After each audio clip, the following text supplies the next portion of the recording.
sainteté. L'univers crie sa majesté. Chantons gloire et puissance, force et louange à l'agneau immolé. À l'agneau immolé. Les ténèbres ont reculé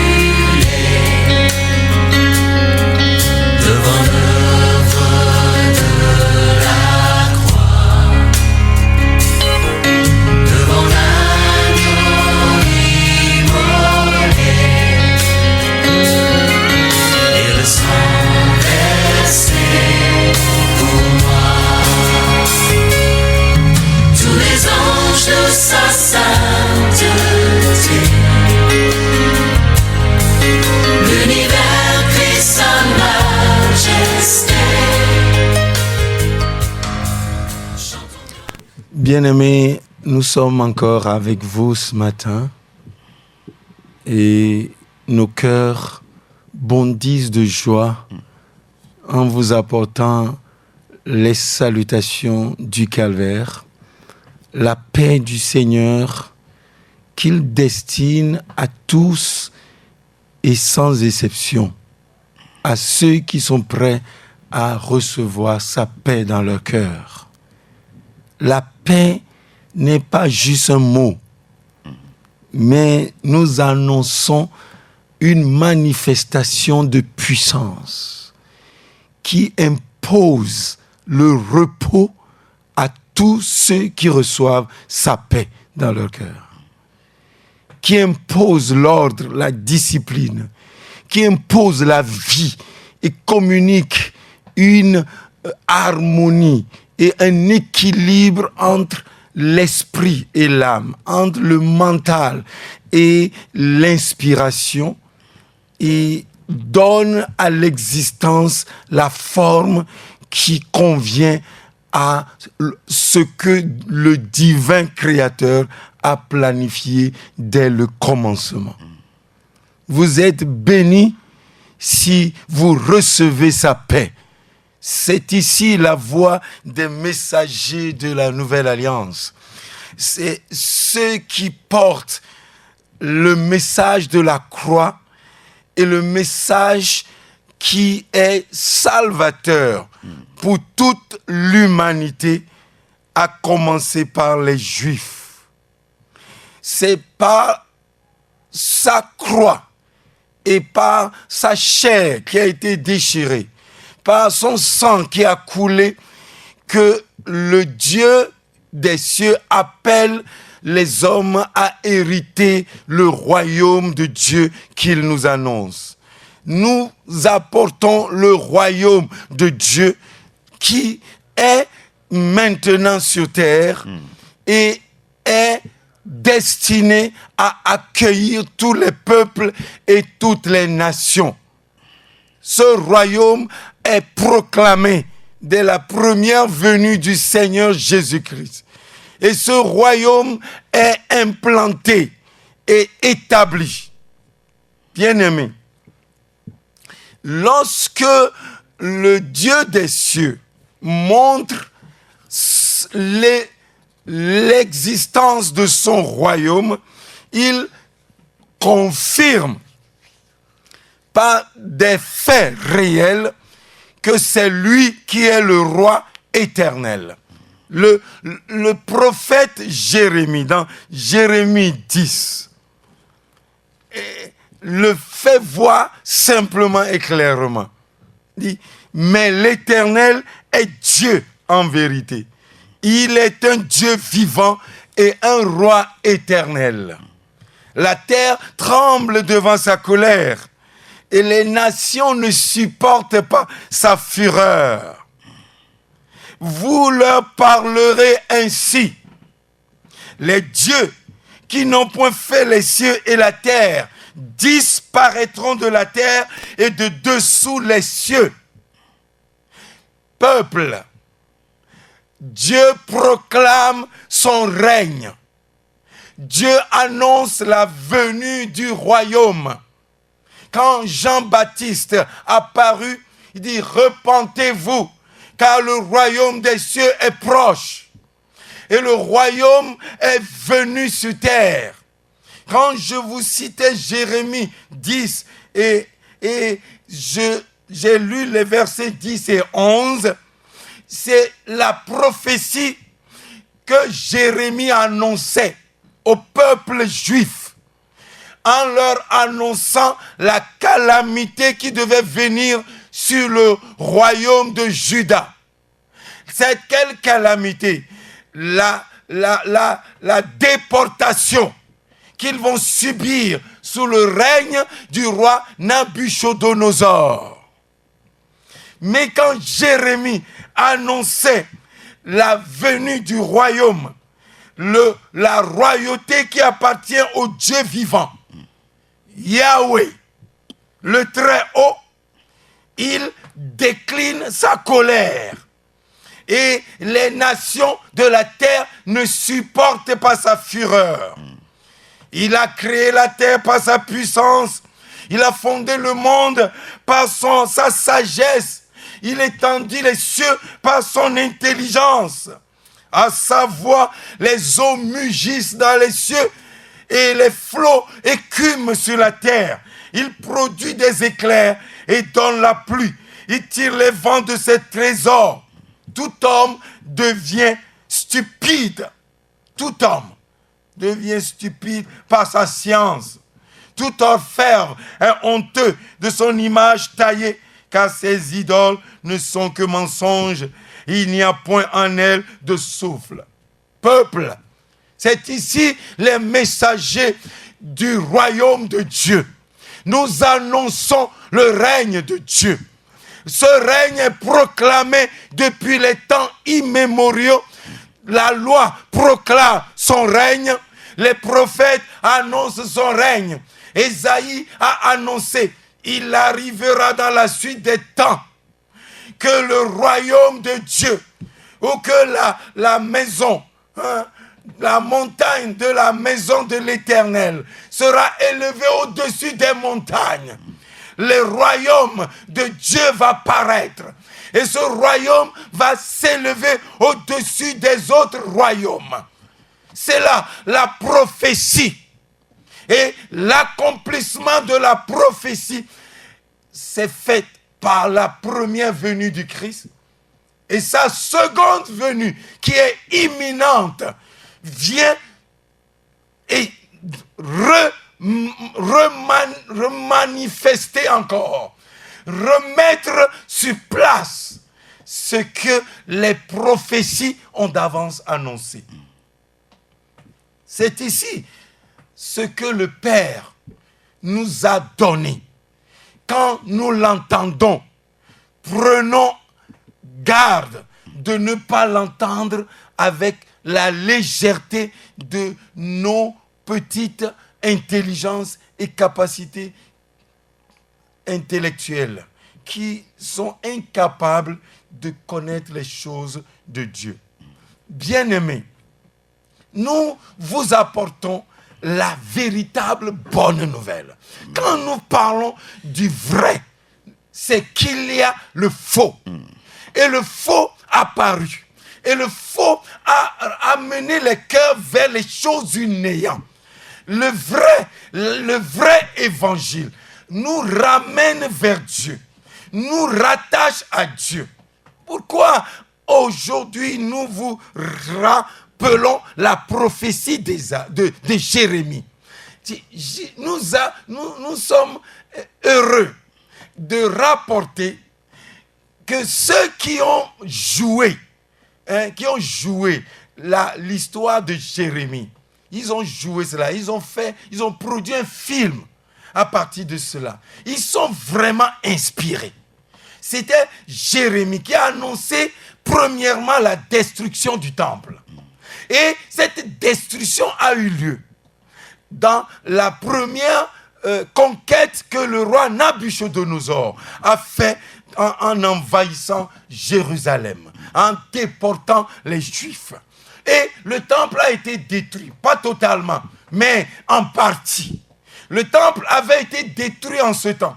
Et quand je parlais de ceux qui ont joué l'histoire, les textes, les prophéties de Jérémie, ils ont signifié la fin. Quand le roi Nabuchodonosor a enfin exécuté le dessein du Très-Haut, et il a détruit le temple, détruit la ville de Jérusalem, ils ont dit, Jérémie regardait le temple qui était en feu, le temple qui était décimé en partie.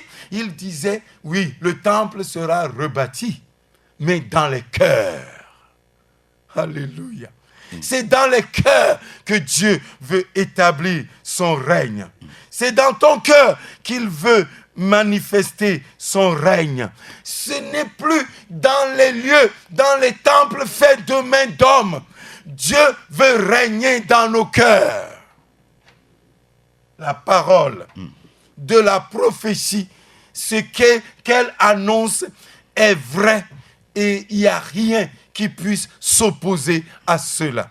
Maintenant, parlant du vrai évangile, nous devons faire notre devoir de vous rappeler que quand Dieu dit les dieux qui n'ont pas créé le ciel et la terre disparaîtront de la terre et de dessous les cieux, c'est la même promesse qui était accomplie quand Dieu annonçait par Moïse la célébration de la Pâque aux Juifs quand ils étaient en Égypte.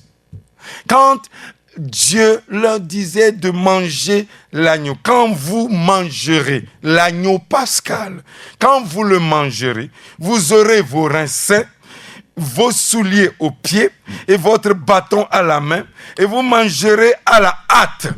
C'est la Pâque de l'Éternel. Cette nuit-là, je passerai dans le pays d'Égypte et je frapperai tous les premiers-nés du pays d'Égypte, depuis les hommes jusqu'aux animaux. Et j'exercerai des jugements contre tous les dieux d'Égypte. Je suis l'Éternel. Amen. J'exercerai le jugement contre tous les dieux de l'Égypte. L'Égypte et tous ces dieux avaient été jugés quand Israël a célébré la Pâque de l'Éternel. La célébration de la Pâque de l'Éternel annonce une fois encore, comme Jérémie l'a annoncé, que les dieux qui n'ont point créé le ciel et la terre disparaîtront. Leur influence, leur oppression, leurs œuvres vont être anéanties. Amen. Leur pouvoir sera mis à genoux. Amen. Voilà la proclamation du règne de Dieu par la célébration de la Pâque de l'Éternel. Nous annonçons que les dieux qui sont sur la terre, qui sont dans les dimensions invisibles, qui exercent leur règne sur le joug des hommes, nous annonçons la fin de leurs œuvres par la célébration de la Pâque que nous célébrons chaque jour. Oh, en venant sur cette antenne, en venant à vous, j'ai reçu du Seigneur de proclamer encore cette grande manifestation du règne de Dieu par Jésus-Christ, qui met à genoux toutes les oppressions, toutes les influences des puissances ténébreuses, sataniques, et tout ce qu'ils ont établi pour dominer le règne des hommes. Oui, toutes ces forces sont anéanties. Oh oui, nous ne luttons pas contre la chair et le sang. Ce n'est pas là notre œuvre. Oh, arrêtons ceux qui ont le nom du Christ à la bouche et qui luttent les uns contre les autres sont dans l'erreur. Ce n'est pas lutter contre ton frère. Ce n'est pas lutter contre un autre homme de Dieu. Ce n'est pas lutter contre quelqu'un même qui semble être ton ennemi et qui n'a pas Dieu. Oui, on dit le sorcier doit mourir. Non, le sorcier doit se convertir. Amen. La Pâque de l'Éternel annonce le jugement sur tous les dieux. C'est les dieux d'Égypte avaient été jugés. Lorsque Israël avait mangé l'agneau pascal, celui qui mange ma chair, celui qui boit mon sang, oui, il a la vie en lui. Je suis en lui et il est en moi. Là, la célébration de la Pâque n'est pas juste un mot. Ce n'est pas une fête à célébrer. Oh oui, comme les fêtes. Non. C'est une manifestation de puissance. Et c'est là la véritable bonne nouvelle. Oui, le règne des hommes sont à genoux, mis à genoux. Le règne des pensées, des courants idéologiques qui ne viennent pas de Dieu. Le règne de toutes les adorations, de toutes les idolâtries, de tout ce qui ne relève pas de lui. Ce règne est anéanti. Bien-aimés, nous venons vous montrer qu'il y a une manifestation, et cette grande manifestation d'amour dans la nouvelle alliance, dans la venue du Christ, c'est que Dieu vient établir son règne sur vous, sur votre cœur. Oui, et sur tous ceux qui viennent à lui par l'œuvre de la croix, par cette bonne nouvelle de la croix. Nous sommes ici pour éclairer le peuple que la nouvelle alliance annonce le second monde. Ce second monde qui voit le règne de Dieu devenir manifeste. Et la seconde venue du Seigneur est clairement annoncée dans les nouvelles, les lettres et dans les prophéties du Nouveau Testament, comme dans celles de l'Ancien Testament. Et cette seconde venue viendra pour être un détonateur pour l'exécution de cette parole prophétique. Nous voulons, par l'évangile de la croix, vous montrer ce que le Seigneur a fait et qui est différent de la loi de Moïse. Vous entendez, quand le Seigneur rendait le témoignage, il dit car la loi a été donnée par Moïse, mais la grâce et la vérité sont venues par Jésus-Christ. La loi donnée par Moïse, la grâce et la vérité sont venues par Jésus-Christ. Grâce et vérité. Cela montre qu'il y a une différence entre la loi et tout ce qu'elle comporte. Nous allons même montrer cette différence. Et la grâce et la vérité qui en elles-mêmes sont et constituent une autre loi. La loi de l'esprit de vie en Jésus-Christ. Cette dimension montre deux forces, deux manifestations de puissance que Dieu, le Dieu des cieux, a déployées. La première, pour mettre à nu le péché et donc mettre à mort le pécheur. Et la seconde, pour le salut du pécheur qui est maintenant exposé et ne sachant à quel sort se vouer. Et nous allons vous montrer les deux. Dans Exode 20, nous allons demander à notre bien-aimé pasteur David de nous lire Exode 20, à partir du premier verset. Ok.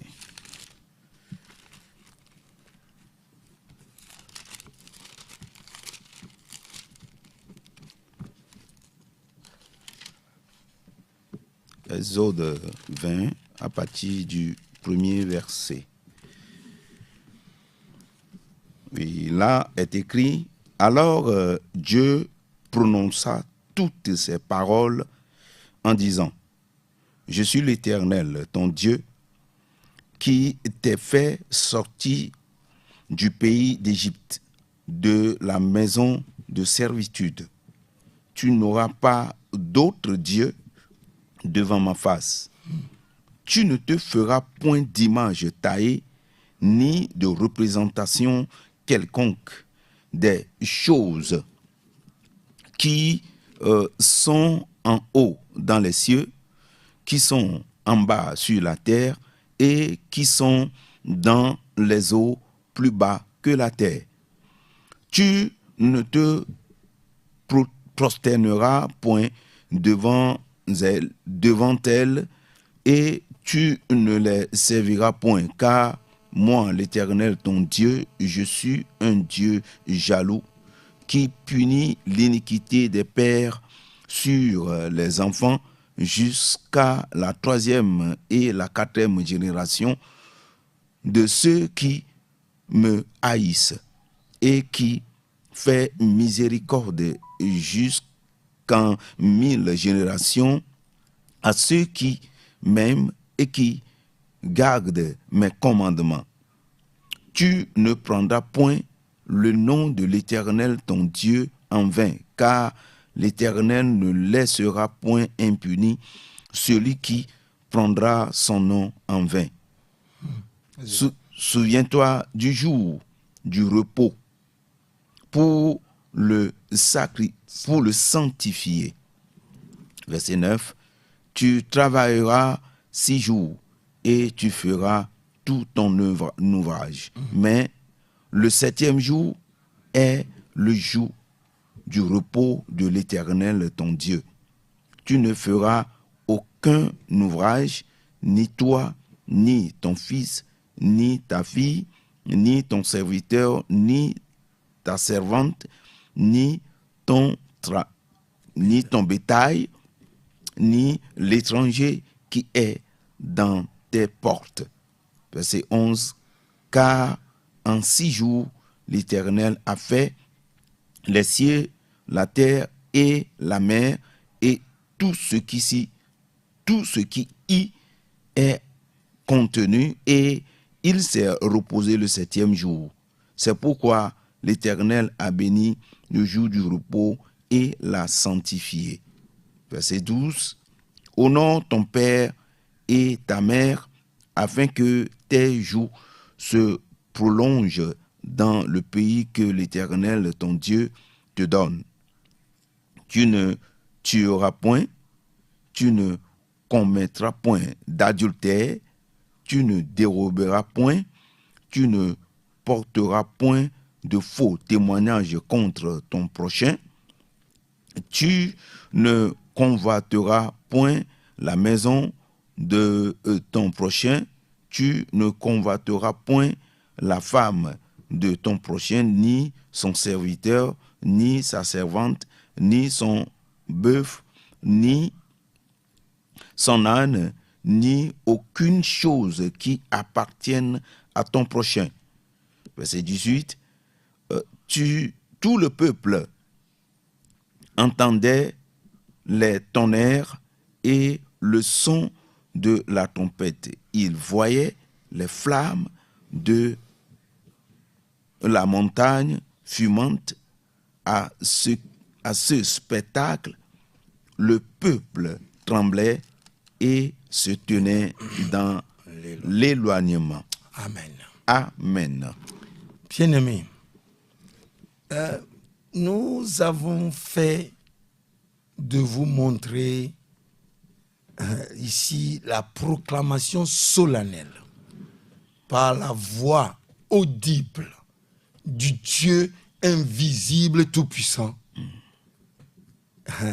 à Moïse et à tout le peuple juif Israël qui était avec lui en ce temps au mont Sinaï. Et ces paroles sont terrifiantes, effrayantes, et de la façon dont il l'a annoncé. Sa voix faisait trembler toutes choses. Bien-aimés, et en regardant tous les 10 commandements, depuis le premier, je suis l'Éternel, ton Dieu, qui t'a fait sortir du pays d'Égypte, de la maison de servitude. Tu n'auras pas d'autre Dieu devant ma face. Peuple,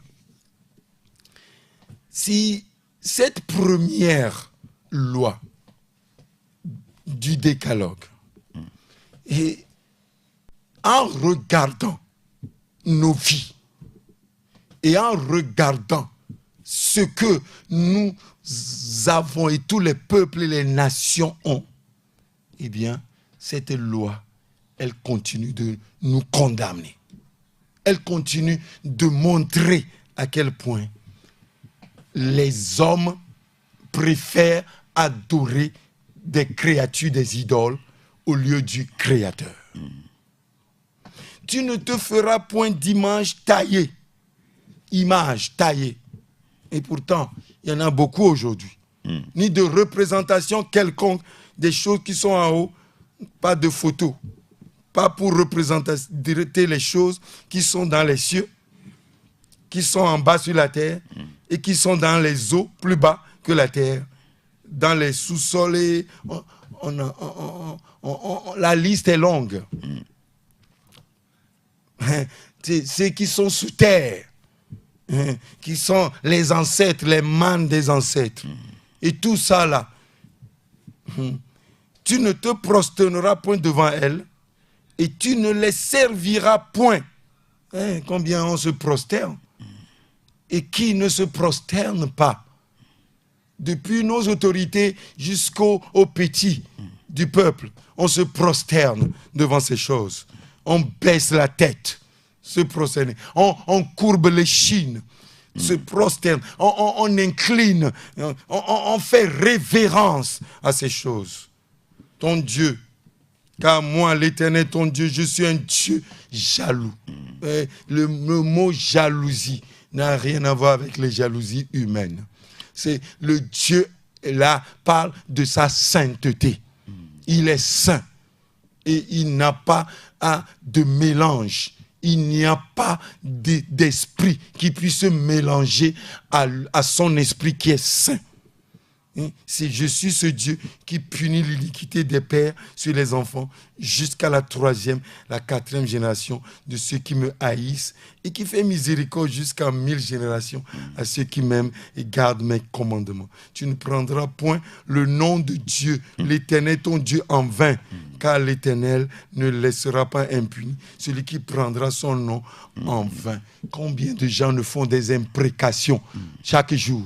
Oh Dieu! Moindre chose, oh Dieu, pourquoi on l'invoque? On invoque ce nom-là, c'est dit pour un rien du tout, pour un rien en l'air.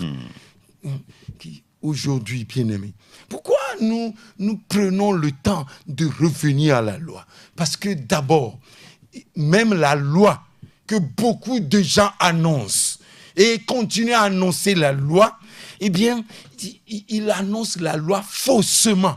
Ni ton fils, ni ta fille, ni ton serviteur, ni ta servante, ni ton bétail, ni l'étranger qui est dans tes portes. Car en 6 jours, l'Éternel a fait les cieux, la terre et la mer et tout ce qui y est contenu. Et il s'est reposé le 7e jour. C'est pourquoi l'Éternel a béni le jour du repos et l'a sanctifié. Peuple. Si réellement nous devons observer la loi, cette loi-là, c'est la loi du jour de repos. On doit l'observer. Ça veut dire qu'on doit faire les villes mortes. On doit faire les pays morts. Et la manière dont nos frères juifs célèbrent le sabbat, véritablement. Allons-y voir. Rien ne bouge. Donc comprenons.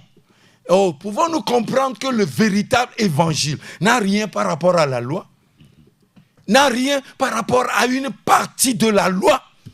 Est-ce que nous voulons comprendre? Continuons. On dit, honore ton père et ta mère. Ça, c'est une dimension de la loi. Aujourd'hui, regardons notre génération et les générations de nos enfants surtout. Qui honore son père et sa mère encore? Qui? Non. Afin que tes jours se prolongent dans le pays que l'Éternel ton Dieu te donne. Bien-aimé, il est clair que la loi que Dieu a donnée à Moïse, la puissance de cette loi, qui agit et qui a agi et qui continue d'agir, cette puissance est destinée à quelque chose, à une fin précise. C'est pour révéler ce qu'est le péché, l'état de l'homme, C'est pour révéler, c'est pour être un précepteur, un didacte, un enseignant, pour montrer à l'homme son état de perdition. Et la loi a fait son travail et continue de faire son travail. Cette puissance est claire et agit, se manifeste encore. Et il ne faut pas mettre une différence entre aucune de ces lois. Toutes valent les mêmes, sont égales. Tu ne tueras point, tu ne commettras point d'adultère.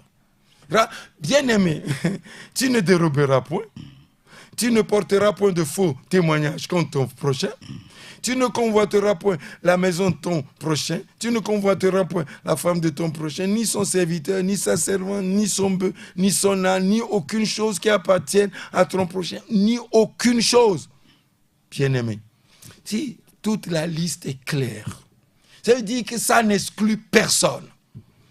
Oui, regardons à fond ce que dit la loi. Et pas la bouche de celui qui a créé toutes choses, qui est le roi éternel. Peuple, Dieu a jugé l'état de l'homme. Et Dieu a exposé la nudité de l'homme. Il a mis tout ce que nous sommes à nu, afin que nous recherchions un sauveur. Et il n'a pas manqué de nous l'envoyer. Yeshua HaMashiach, le Messie est venu. Peuple, nous vous apportons la véritable bonne nouvelle. C'est que la loi est venue éclairer pour mettre à nu notre état. Maintenant, quand nous voyons nos tribunaux, les tribunaux de nos pays, d'un pays à l'autre, vous allez voir que certaines lois ont été mises en exergue. Leurs lois sont tirées d'ailleurs de la loi de Moïse. Ils s'en sont inspirés. Et certaines parties de la loi, n'ont pas été prises en compte. Par exemple, le jour du Seigneur, le jour du repos, ce n'est pas dans leur loi. Mais, bien aimé, il est clair, quand Dieu institue le jour de repos, il le sanctifie. Dieu l'a sanctifié. Mais combien de fois nous prenons à la légère le jour du Seigneur? Qui honore encore le jour du Seigneur? Bien-aimés, nous sommes loin de tout cela. Et nous ne pouvons même pas. Nous allons lire un deuxième texte dans le Nouveau Testament pour vous montrer quelque chose. Dans Jacques chapitre 2. Nous lisons du verset 1 au verset 13.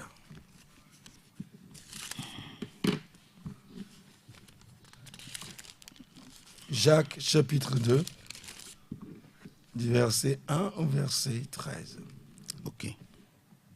Jacques chapitre 2, à partir du premier verset au 13e. Là est écrit: mes frères, que votre foi en notre glorieux Seigneur Jésus-Christ soit exempte de toute acception de personne. Ok. Supposez-vous en effet qu'il entre dans votre assemblée un homme avec un anneau d'or et un habit magnifique, et qu'il y entre aussi un pauvre misérablement vêtu. Verset 3. Si, tournant vos regards vers celui qui porte l'habit magnifique, vous lui dites: toi, assieds-toi ici à cette place d'honneur. Et si vous dites aux pauvres: toi, tiens-toi là debout, ou bien assieds-toi au-dessous de mon marchepied. Ne faites-vous pas en vous-même une distinction et ne jugez-vous pas sous l'inspiration de pensées mauvaises? Verset 5. Écoutez, mes frères bien-aimés, Dieu n'a-t-il pas choisi les pauvres aux yeux du monde pour qu'ils soient riches en la foi et héritiers du royaume qu'il a promis à ceux qui l'aiment? Verset 6. Et vous avilissez le pauvre. Ne sont-ce pas les riches qui vous oppriment et qui vous traînent devant les tribunaux? Ne sont-ce pas eux qui outragent le beau nom que vous portez? Si vous accomplissez la loi royale selon l'Écriture, tu aimeras ton prochain comme toi-même, vous faites bien.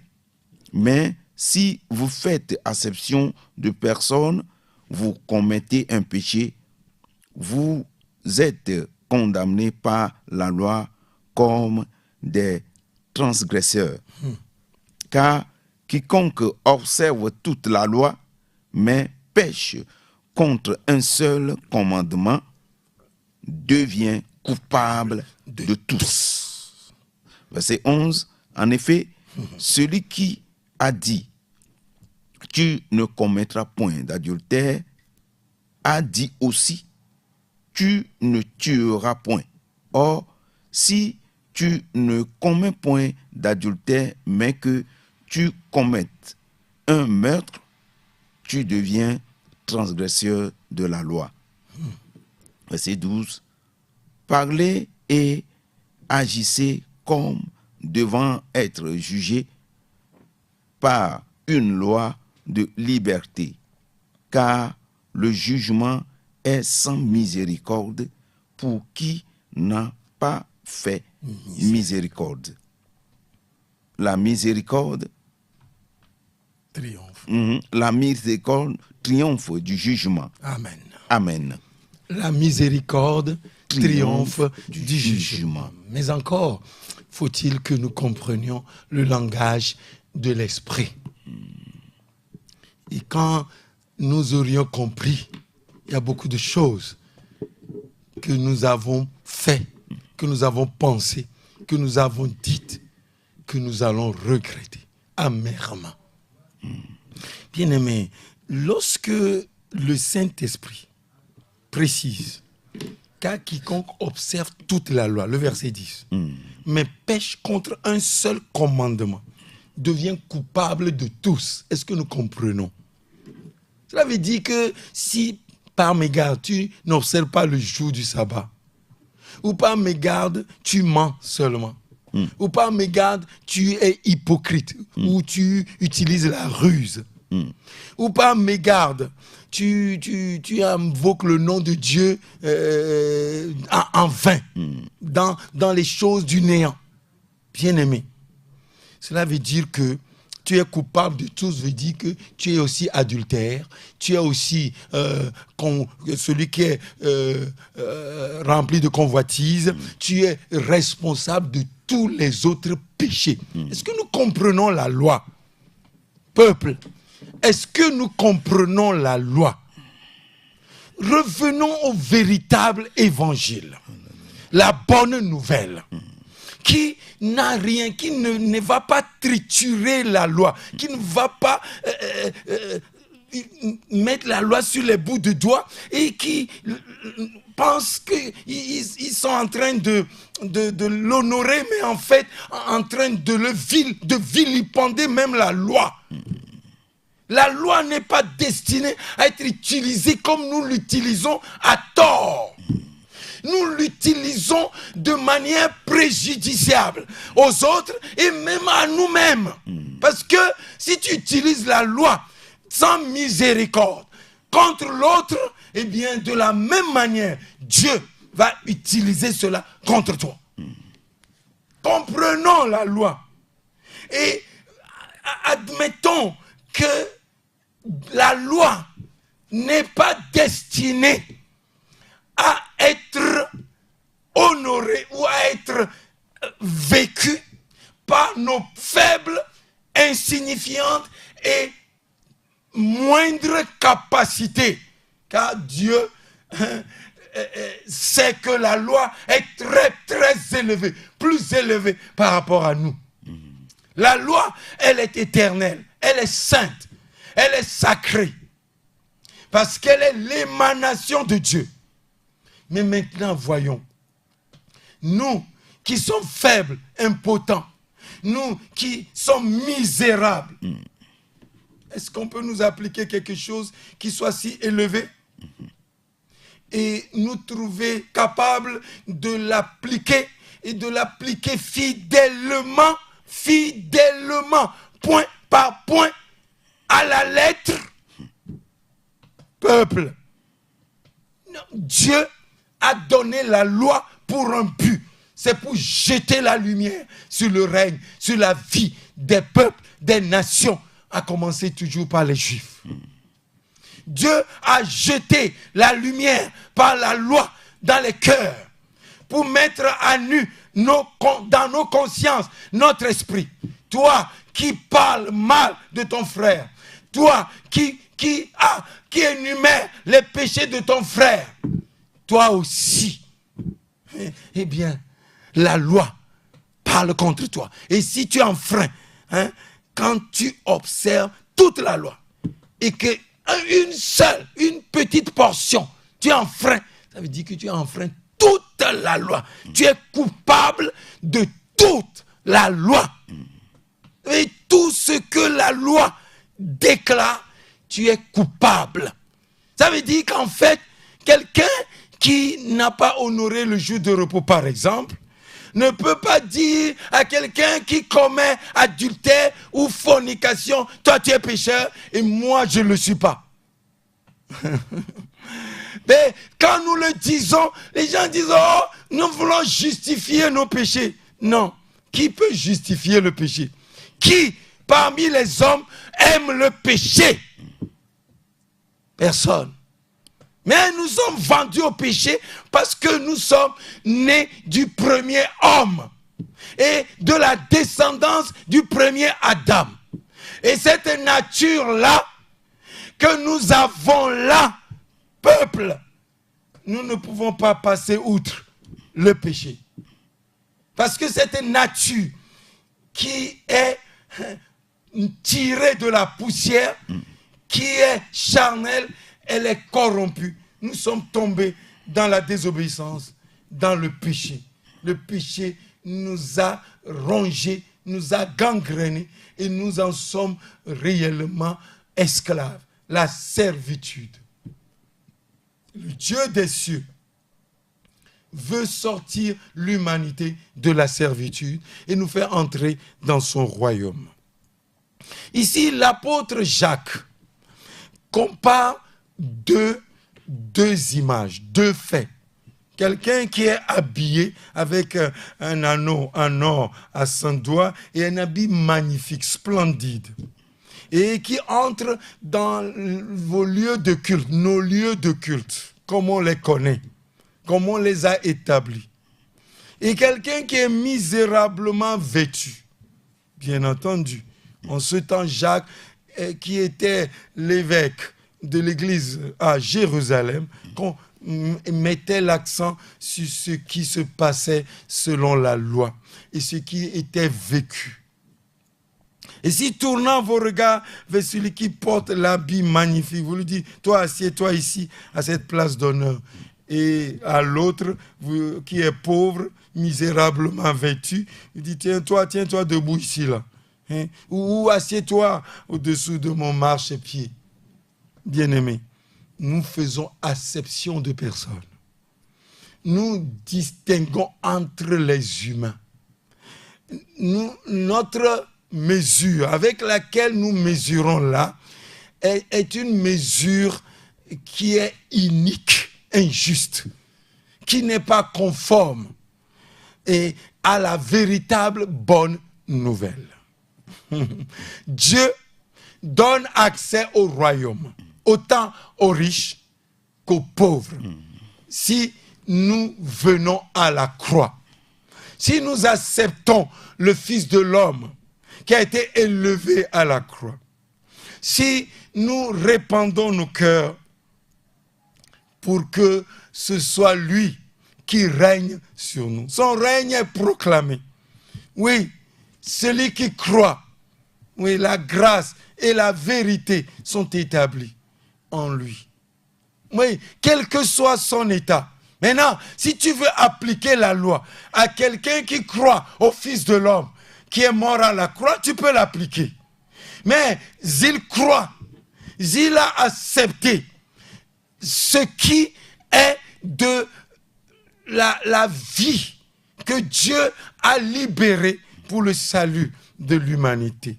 Et en vérité, nous vous l'avons montré dans Romains 6.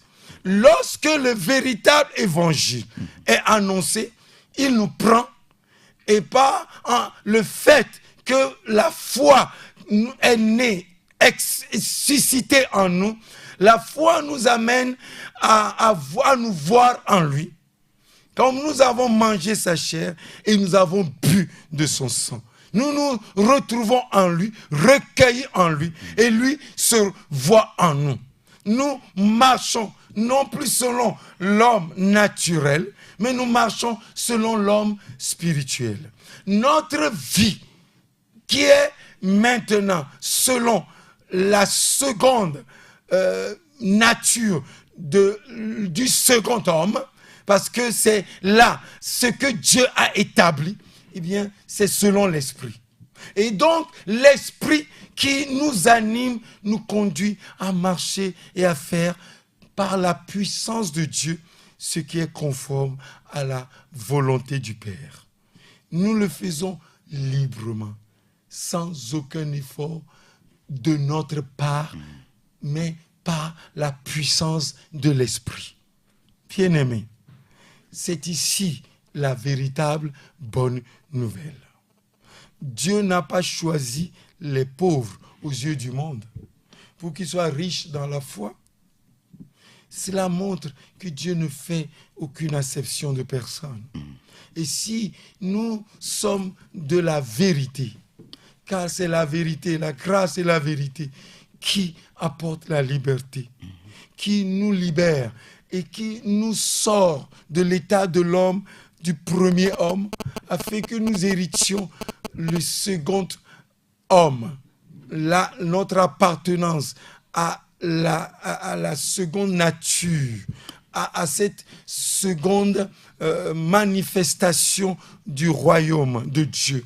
Car le royaume, il est clairement signifié ici, le royaume. Et ceux qui sont riches en la foi, héritiers du royaume qu'il a promis à ceux qui l'aiment. Bien-aimé, le royaume de Dieu est à toi. Le royaume de Dieu vient et Dieu veut l'établir en toi. Nous sommes de son règne. Nous sommes de son royaume. Nous sommes son église, peuple. Nous ne devrons pas faire acception de personne. C'est aussi un péché. Mais est-ce que nous voyons que nous transgressons la loi en faisant acception de personne? Malheureusement, non. Nous ne le voyons pas. Quelqu'un qui vient avec des billets de banque, on l'accueille. On le met à la première place dans nos différentes églises que nous appelons églises. Bien-aimés. Ce n'est pas ça l'église de Jésus-Christ. Oh, quand est-ce que nous allons comprendre? Le temps est venu. Le temps est révolu. Les temps sont accomplis de voir ce qu'est l'église de Christ. Ceux qui, par la foi en Jésus-Christ, en celui qui est mort à la croix que nous vous annonçons, ils ont mangé sa chair, ils ont bu son sang, ils ont célébré la Pâque de l'Éternel. Et en célébrant la Pâque de l'Éternel, le jugement vient sur les dieux, les idoles qui sont dans nos cœurs. Oui, ces esprits sont jugés et toutes leurs manifestations mises à genoux. Et maintenant, nous avons accès à la présence même de Dieu. Que celui qui a des oreilles entende. Nous avons accès au royaume de Dieu. Et le royaume, Dieu l'établit dans nos cœurs, dans notre esprit, afin que maintenant, la loi de l'esprit de vie puisse commencer à se manifester en nous. La Pâque, nous l'avons signifié clairement. C'est le pardon des péchés. La purification des péchés. Et si quelqu'un dit qu'il a Christ, quelqu'un vient célébrer la Pâque, il n'est pas en mesure de pardonner et n'est pas en mesure de vivre et de purifier, libérer, faire l'expiation pour son frère en tant que sacrificateur du Très-Haut, eh bien, bien-aimés, nous sommes dans l'erreur. Nous n'avons pas le royaume en nous. Et jusqu'à quand nous allons continuer à voir avec les yeux de la loi, à condamner sans miséricorde, alors que la puissance de la croix exerce le jugement de Dieu sur tout ce qui veut détruire et veut purifier et veut salir l'image de Dieu en nous. Maintenant, inclinons-nous, bien-aimés. Seigneur. Laissons son royaume s'établir dans les cœurs. Nos frères de l'église presbytérienne chantent une chanson. Et cette chanson en éveil dit de maua no siwo tupak la sime. De maua no siwo tupak la sime. Maunto yomi be mia fufu. Bogboko kwe apota de miame. Be mia duta de mauno fe. De maua no siwo tupak la sime. De maua no siwo tupak la sime. Maunto yomi be mia fufu. Bogboko kwe apota de miame. Be mia duta de mauno fe. Mia pedi o me maunona. Mia pedi o me maunona. Mina mia pedi o me nako esiayin. Afima yenye mauno fe. Mia pedi o me maunona. Mia pedi o me maunona. Mina mia pedi o me nako esiayin. Afima yenye mauno fe. Dieu peut-il être dans des lieux faits de mains d'hommes? Non. Non, et jamais. Ce n'est pas nous qui le disons. C'est les prophètes qui l'ont dit. Et le Seigneur lui-même l'a clairement annoncé. C'est ça la véritable bonne nouvelle. Dieu n'habite pas dans des temples faits de mains d'hommes. Ne le disons pas du bout des lèvres pour continuer à faire d'autres choses. Si Dieu s'est tué dans les temps passés, si Dieu dans les temps de l'ignorance, dans les temps où nous avons mis de côté la vérité, Dieu qui s'est tué dans les temps d'ignorance, dans les temps d'apostasie, Oui. annonce maintenant à tous les hommes, où qu'ils soient, de quelque peuple, de quelque nation qu'ils soient, à se repentir. Amen. Ce n'est plus chercher de l'or, chercher des diamants, des pierres précieuses, bâtir des basiliques, bâtir des lieux dits des cultes. Non, ce n'est plus ça. Dieu veut habiter dans nos cœurs. Il veut établir son règne dans nos cœurs. La bonne nouvelle, c'est que Dieu veut venir habiter près de nous, près de toi qui m'écoutes. Il veut être en toi. Il n'y a pas un lieu quelque part. C'est ce que Jésus disait à la femme samaritaine. Je veux venir habiter en toi. Amen. Je veux te donner une eau là. Quand tu vas la boire, elle deviendra une source qui jaillira jusque dans la vie éternelle. C'est une source d'eau. C'est ça la manifestation du royaume. Je suis en toi et je vais vivre avec toi. Voilà ce que Jésus disait à cette femme. C'est ce qu'il t'annonce à toi qui m'écoute. Le royaume vient à toi. La véritable bonne nouvelle, c'est que Dieu, le voile qu'il a déchiré. Oui, tes péchés sont pardonnés. Tes péchés sont ôtés. Dis-le à quelqu'un. Au lieu d'aller énumérer les péchés de quelqu'un, dis-lui, tes péchés sont pardonnés. Amen. Oui, et dis-lui, aide-le, soutiens-le pour que sa vie devienne conforme à la vie de celui qui l'a sauvé, qui l'a recueilli en lui. Ce n'est pas d'être là à toujours énumérer, dire celui-là, il a fait ci, il a fait ceci, il a fait ça. Ce n'est pas là, nous ne sommes pas les messagers du péché, nous ne sommes pas des accusateurs, nous sommes des gens qui sont les porteurs de bonnes nouvelles. Amen. Appeler les gens à être réconciliés avec Dieu. Que celui qui a des oreilles entende ce que l'Esprit du Seigneur dit. Le royaume est venu vers nous et vers tout un chacun de nous. Vous êtes bénis. Si vous ouvrez vos cœurs et vous laissez le Seigneur très haut vous attirer vers lui. Nous sommes encore inclinés et vous supplions de prendre au sérieux ce que le Père lui-même vous a réservé. Et lui-même vient confirmer sa parole. Cherchez la révélation de son règne, la révélation du Christ, la révélation de sa croix, et vous vous verrez face à face avec lui. Rejoignez-nous hors antenne sur 96 95 03 03. Bye bye. Bye.